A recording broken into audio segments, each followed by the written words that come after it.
We're at a good stopping point right now to show you a little bit about what we've been doing up here to improve a dry, sandy spot, not just for next year, but for every future year to come. So I'm going to backtrack a bit and stick around. So we're up here at a high point in our property. The soil is very loose and deep, but it's pretty dry and sandy. Some of the other areas of our property have a lot more clay. They hold water throughout the summer. They have more inherent fertility. So what we're doing, we're resketching some of these beds first of all to maximize our space. So we're going to go all around the border here, an unbroken bed, except for the where we just came in, plus a couple interior beds here.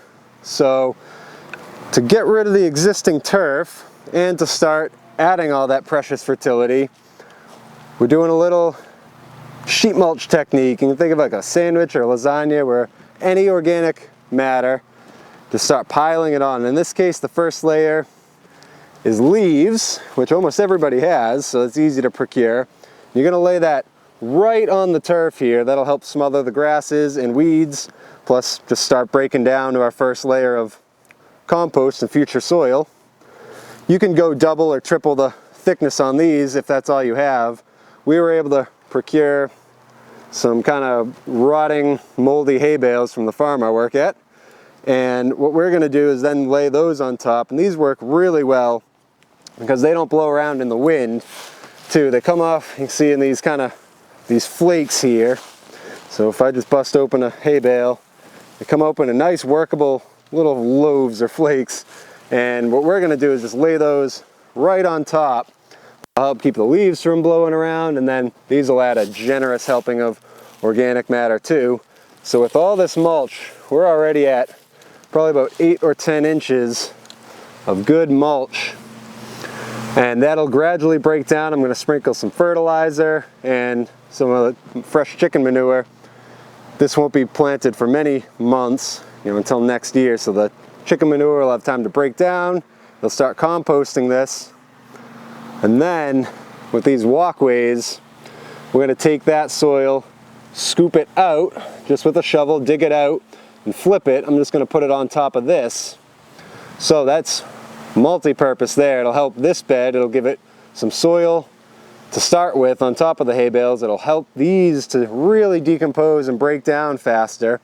It'll add some native soil on top, and then we're going to top that all with compost. That'll be our planting bed for next year, and then you can even mulch on top of that.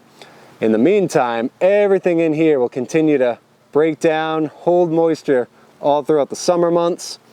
In a year or so, when it's all broken down, we can then go and do a one-time tilling and turn it all, mix it all in. It'll be beautiful.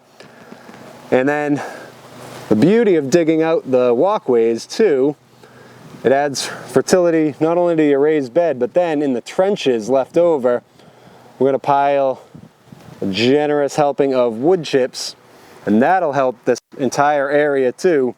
So once that's scooped down, we have a nice big trench. You can lay about 1 foot of wood chips all in the walkway. No weeds will grow through it. There'll be clear walkways, and they will act as such a nice moisture and fertility bank in their own right.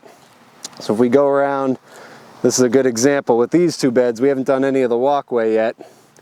So once those are all nicely mulched, we scoop all this out, add it to the beds on either side, and then fill that in with the wood chips. Now, even when these beds, they might start going dry midsummer, if it's a dry year, this will act as such a nice moisture bank that they can wick the moisture from all those wood chips.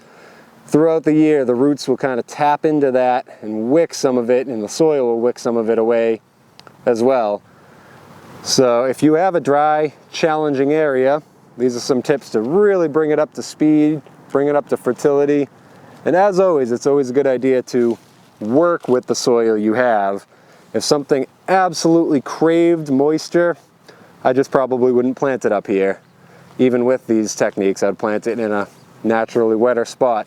So always work with the spot you have, but help it out in any way you can. Organic matter is always the way to do that.